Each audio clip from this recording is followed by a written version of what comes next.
Love you, Dad. I love you. You're a cool guy. Thank you for life. You know, thank you for bringing me here. Yeah. You know? All right. Yeah, I'm glad you didn't miss.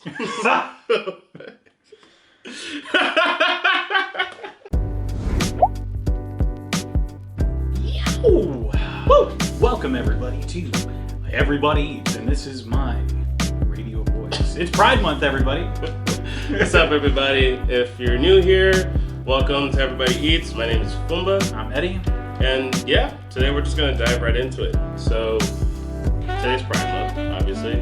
And The whole month is Pride Month. yeah, well, It's an entire month, hence the term Pride Month. I mean, I had no idea, actually. Wow, I'm shook. In the spirit of Pride Month, we wanted to watch a film that talked about LGBTQ issues, or even just something... Communities, honestly. Yeah. So we decided to watch a documentary known as Paris is Burning.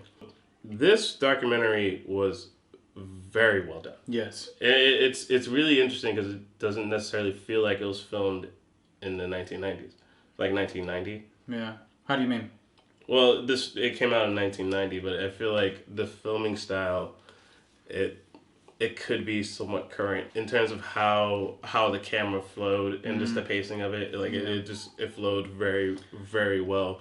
And it seemed so grounded within that community. Like it really felt like there were these beautiful, just to kind of give perspective on it, if you haven't seen the film, it gives these really beautiful close-ups. Yes. Right? Where it's the interview will hang on these long close-ups where it's just this person talking, and you get like this intimate look at this person, right? Obviously, when you're talking to somebody, you're not going to get like right up in their face. Yeah, you're not going to get like a full frontal, like just eyes. They have interviews that go on like just on the street, right? It just seems very grounded within the environment in which you're going on. I mean, the opening shot is right there in the streets of New York. No, that's what I loved about this documentary, because it really did just throw you into it, and you're just on the streets in New York, in this community, and you're just shown how these people interact, as well as just how vibrant it is, but also still very grounded, and somewhat even grimy. I mean, literally, the first dialogue in the film is relating to what it's like to be somebody who's black within America, but also to be somebody who is in the LGBTQ and in America, right? Yeah. And just to have that extra added layer of prejudice that is unfortunately rampant within this country. No, right? Absolutely. So I think right then and there it gives you this like this life that these people are choosing to lead, right? The life that is their honest truth is going to be a tough road. So yeah, like I definitely got some hints of, and I'm fairly certain it's not intentional, but in terms of film terms, it gave like a very third cinema, or like a more problematic third world cinema, which I never liked. I never liked that term. but for those who don't know, essentially third world cinema is talking about places of lesser affluence, mainly like South America, and it usually they're documentaries that tackle issues such as poverty. So I mean, when I see a documentary like this, the grounded film style definitely hit that, where it's like it felt very intimate, but also very much there's no crane shots happening in this film. It felt very run and gun, but it felt more authentic that way. My problem with a lot of documentaries is that especially with testimonials, I never really liked them that much. I usually really like testimonials that you don't stop the coverage or stop the story of the documentary to hear somebody talk. You just consistently hear it flow, but you're hearing somebody talk about it. But the testimonials still felt very human. Like it felt very much we are talking to a person in their element, in their home, and they're inviting you into the world. And something about this, just not to run off too much, but in terms of the commentary, and this is something I'm thinking of myself, of like filming something that's unintentionally like third world cinema in a first world country. It's kind of interesting to me.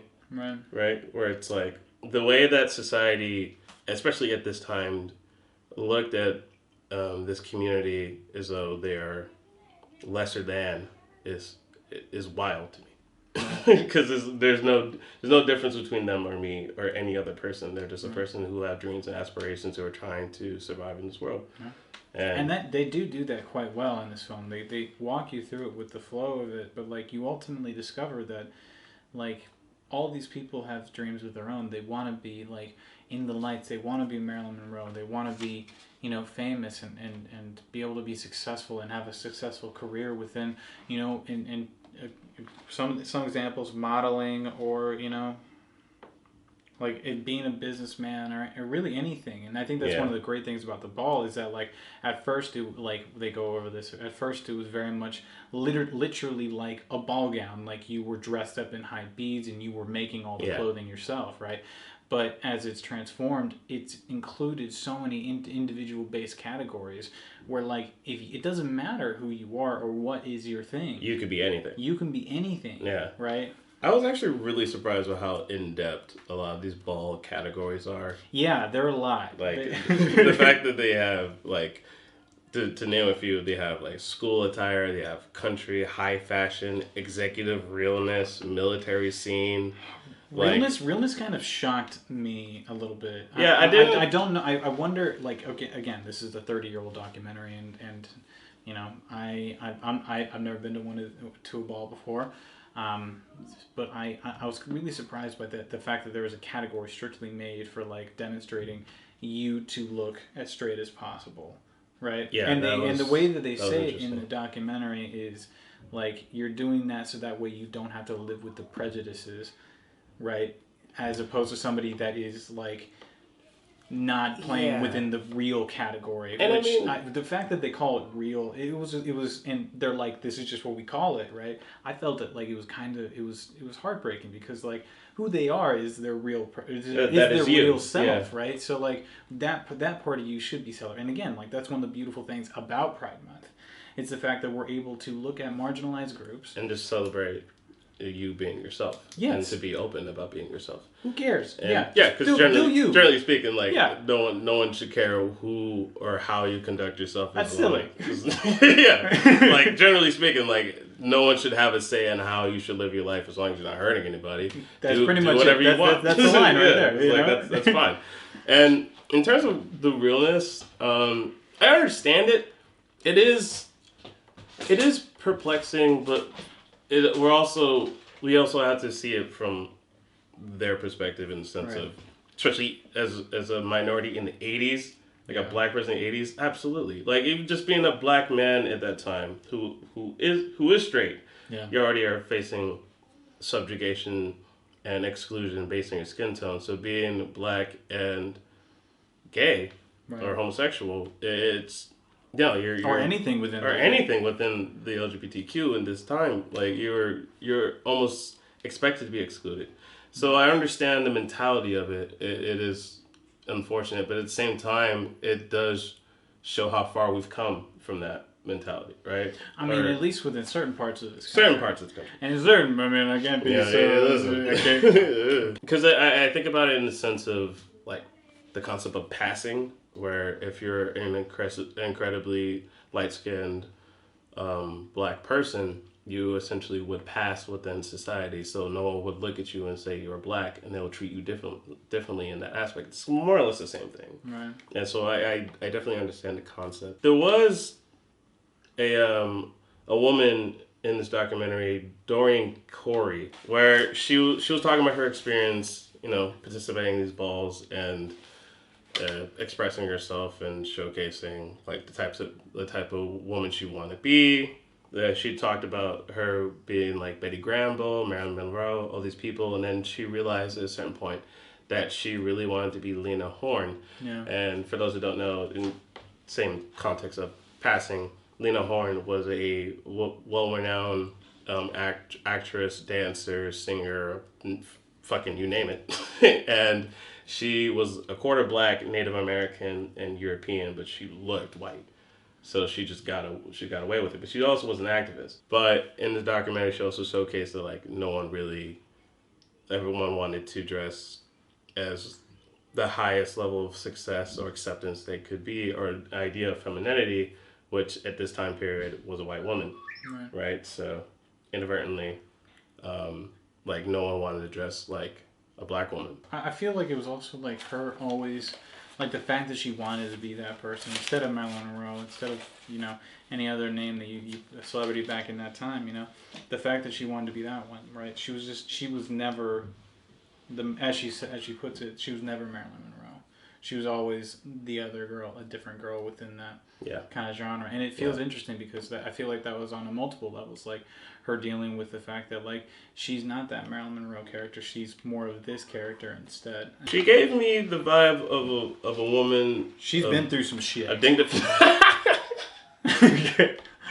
for lack of a better fucking term, yeah, she's been through some shit. Like, I just feel like she's been through a lot of hard times, and here's the hard. She's lived. She's also a dreamer. For better or worse, Dorian Corey has lived a very, she's lived a life. Yeah, something that I don't think I would ever experience. Right, like I don't know. Tough one. I don't know what her hardships are. I don't know what her victories were. I don't know this woman, but I can tell that she was a dreamer, and she has settled in reality, and that, this is just her worldview now. Yeah. Right. I think one of the craziest things, like the end of this film, is obviously it was very morbid by the end of the film, right? At the end of the film, you ultimately end up finding that one of the people who the documentarian was filming was murdered, and they were murdered and they were found underneath the bed. Spoiler alert. Right, and they were found murdered, strangled to death underneath a bed in a hotel room. Yeah, I think her name was Venus. Yeah, Venus, you're right. Yeah. And then afterwards, like, you hear the person that she refers to as her mother is talking, not her biological mother, but her house mother, rather, who's talking about how she was the one responsible for having to go and, like, check out the body because her parents wouldn't come out and see her. Or, like, didn't know that it had happened, right? And then right after that, we're told these dreams that they've had, or like right before that, we're told the dreams that two of the women wanted to have. They wanted to be in the lights. They wanted like rich in wealth and to be successful. And then all right then in the end of it, you see Dorian come in, and she gives you this very somber kind of reality check that like you might want these things. That doesn't mean it's gonna happen. I've had a lot of dreams, and I feel like almost anyone can relate to that. Yeah. Really, anyone can relate to that, actually, in the sense that everyone has dreams, everyone has goals and aspirations, but reality does sink in. Yeah, and with High Hopes, the end sequence. Oh, yeah, with High Hopes, yeah, where a woman is killed, and even if you get out of this alive, even if you survive it, the road ahead for you is going to be incredibly full of prejudice, full of people that are going to hate you just because you're living the way you want to live. And I think that's just terrible. But what I also think is cool about this documentary is to showcase how so many aspects of this community is now incredibly popular. Where like the whole aspect of voguing, right? And that was invented within this community. I always knew it was, but I never knew how detailed it was, right? Like I always appreciated it as a dance form, and how it just always looked really cool to me. Yeah, when you saw them like rehearsing like without the music, and he's just like going through his routine, like that, like damn, the whole sequence of him talking about like putting on makeup and like putting the case around his head, and then putting the makeup on another person to put shade on that person. I was like, oh my fucking god. What a solid diss, actually. That's crazy. Like being in the mirror and being like reacting to what their face looks like. Yeah. That's amazing. Where it's just basically saying like, yeah, you need better makeup. So let me for those that don't know, Vogue is, at least as they describe it in the film, is essentially dance fighting. It's like an acceptable form of shade, and shade is essentially just a diss within this community, and also now really outside the community. I was actually bugging when I realized that they created the term shade, where I was like, whoa, wait, yo. Generally speaking, a lot of the terms that we use today, or even just a lot of aspects of the black community derive from this, like that, and that's something that I was entranced by that.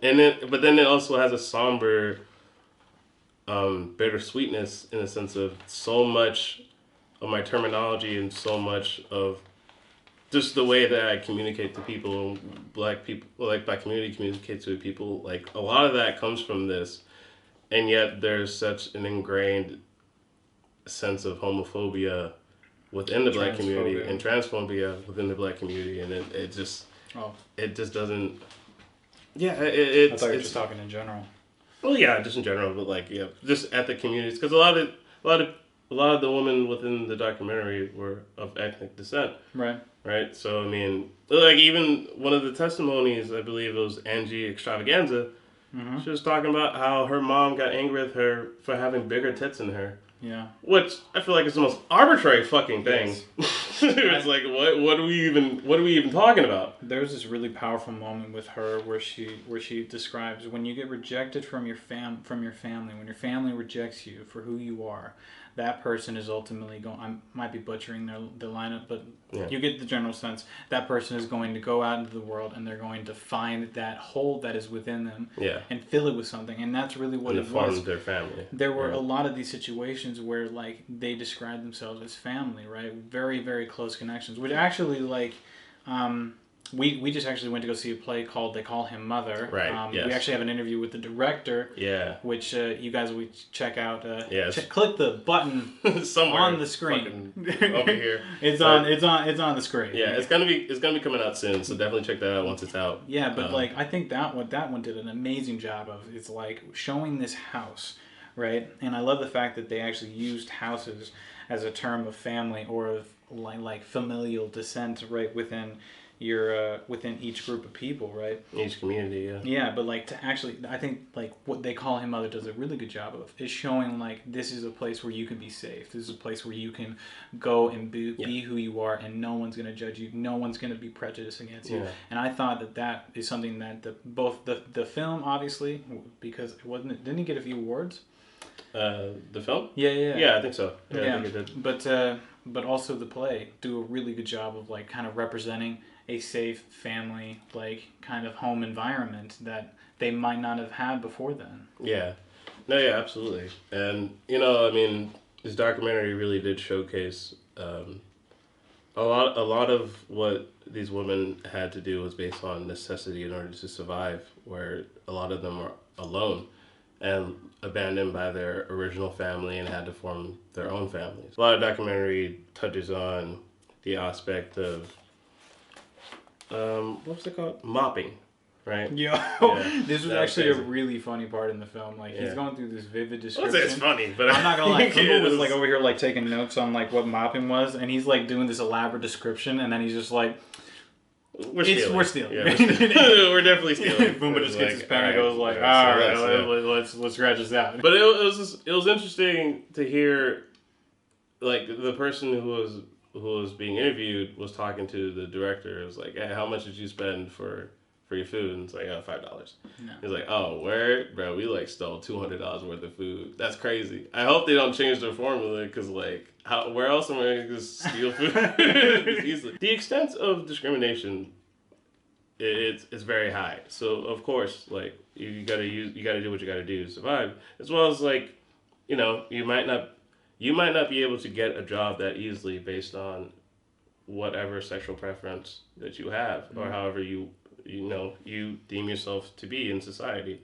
So yeah, do what you gotta do. Yeah. So it makes sense to me. If you need to eat, if somebody is like so desperate that they're willing to steal like food and like just to survive, like, come on. Yeah. They need it. Yeah, you definitely need it. You need it more than me. One part that I actually found that was particularly interesting is that there's a section within it. Like I said, there's a lot of sections within the ball. There's this one where it was discussing like to look American, I think was one of the sections. Yeah, I really like that. Actually. And it was discussing how like the category base was like how successful you were was how white you could possibly look, or how American you could potentially look. Which essentially is you're white. If you really think about it, what does that mean? That doesn't make any sense. Well, I mean, it does. But like, if we're looking at it like not in like what it is as of right now. Right? Yeah. Or what it was back then, right? Well, what it is now. But, like, genuinely, like, if you come here for, like, the United States is one of the few places, well, I mean, you can obviously go become a citizen in any nation if you really want to, right? But like you don't have to be born here to become an American. Yeah. Right, and you can be from any part of the world that you can become an American.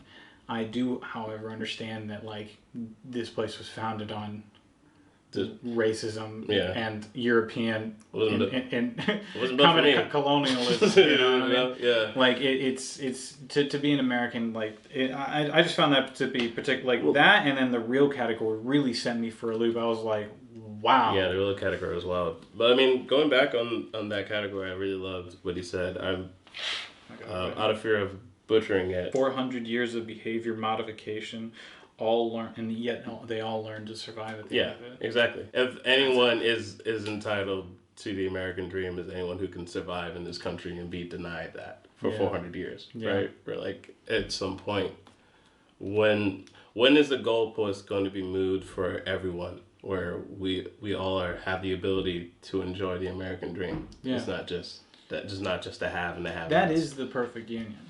Right, where we're all able to be like equal citizens, right? Everyone gets the same amount. I mean, not the same amount of pay, but like everyone, if you do the same job, you should get the same amount of pay. If you're a good worker and like if you're a good, like you should rise up the ranks. And one thing that I did love about the They Call Him Mother is there's a moment where like Chris, that one of the characters in the play, is like, it shouldn't matter what my sexuality is. It shouldn't matter what my gender is or who I want to, Yeah.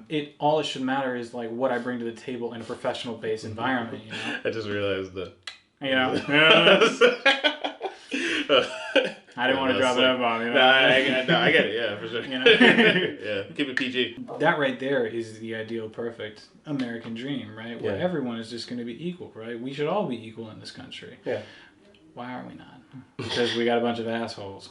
Yeah. Everywhere. Sorry, no longer PG. We're in PG-13 territory. We're grown now. There's always the youth that come in, and they like, that is the purpose of the youth, right? Is to see what the world is as it is right now, and to kind of try and impact with change. Every single generation has, in some way, shape, or form, has tried to move the needle in sometimes in a correct direction, sometimes in not the correct direction.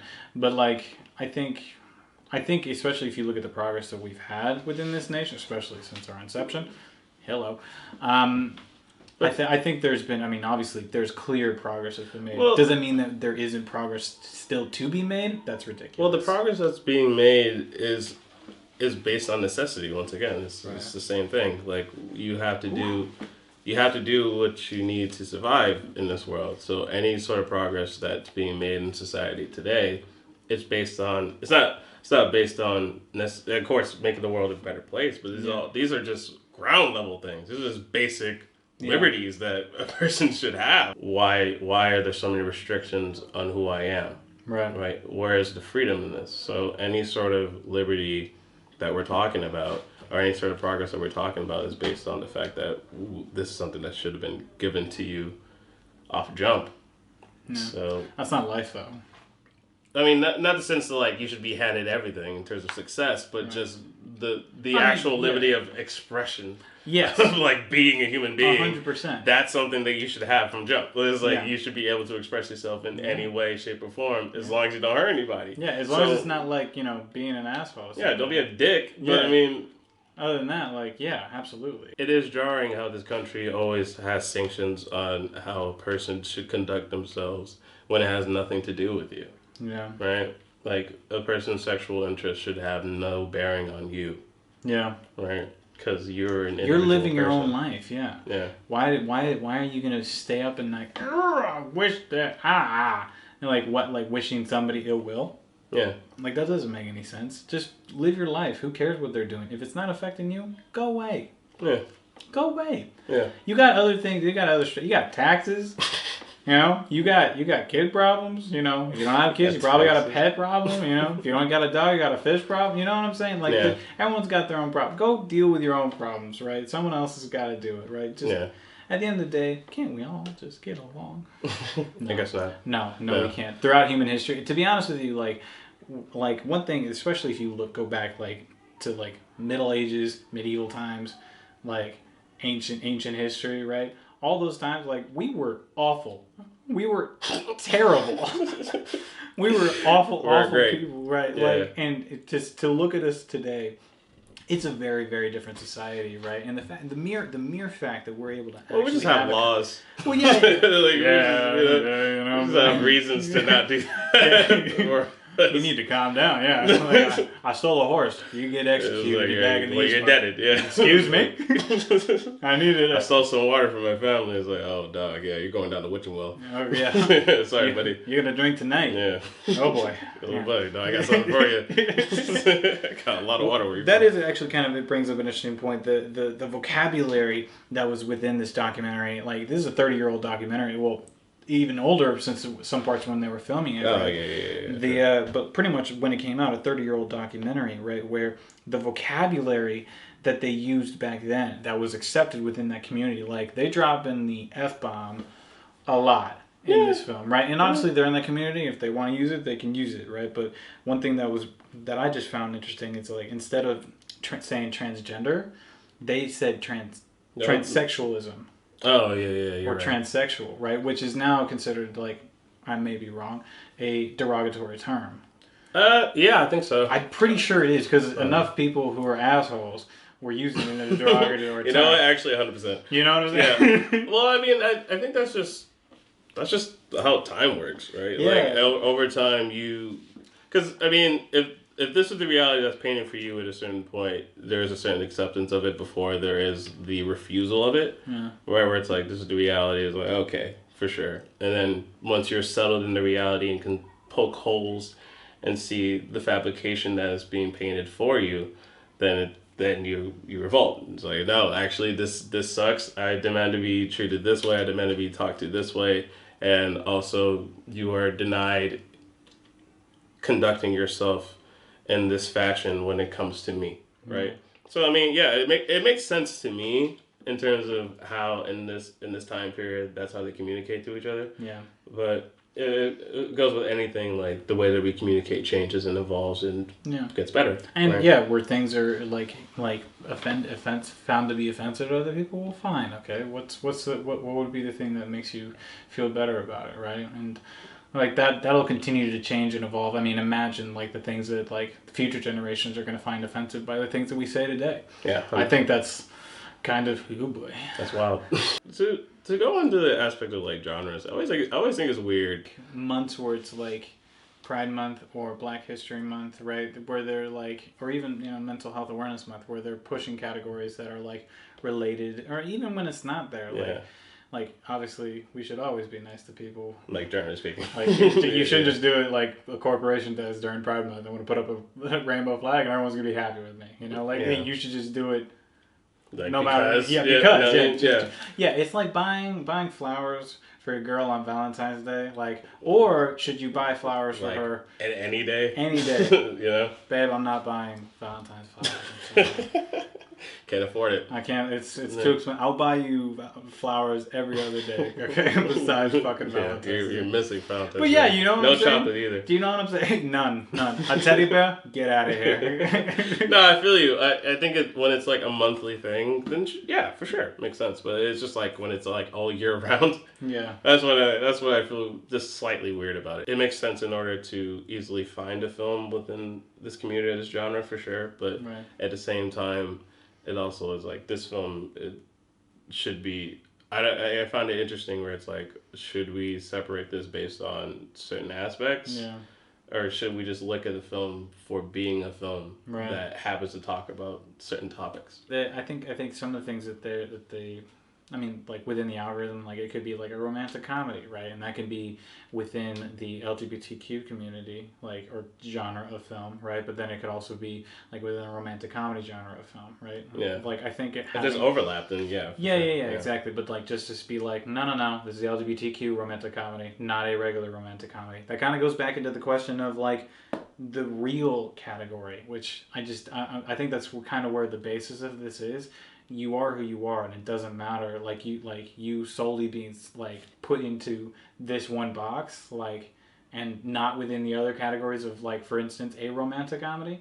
Like, I see where your point is on with that. Yeah. But one thing I do think that has happened, especially within recent memory, is there has been a lot more productions that have been made that are within the LGBTQ community. Yeah. Right? There's been a lot.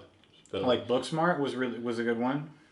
Oh yeah, shit, I forgot about Booksmart. Yeah, Yeah. I liked it. Olivia It was Wilde. good. Olivia Wilde Yeah. story, you know. Yeah, it was good. Yeah. I mean, of course, Moonlight. You know, Moonlight. Yeah. Moonlight. I mean, Yeah.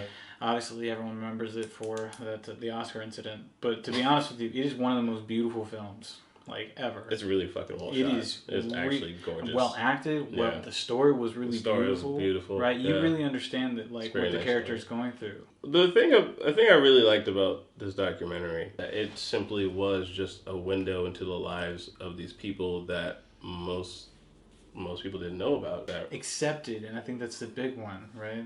Yeah. Accepted, right? Yeah. Like, at the end of the day, I think that's what just everyone's trying to find when they go out, and since their parents don't accept them, they go out and try and find that acceptance, right? One film that actually does a great job kind of representing being a good parent is to somebody within the LGBTQ community, I think, is Call Me by Your Name. Like, the dad in that film does an amazing job with his son. I mean, like, I just think the fact that the matter is that they accepted him for who he was. They genuinely love that kid. Also, shout out, Happy Father's Day. Happy Father's Day. Dad. Love you, Dad. I love you. You're a cool guy. Thank you for life. You know? Thank you for bringing me here. Yeah. Yeah. All right. Yeah. I'm glad you didn't miss.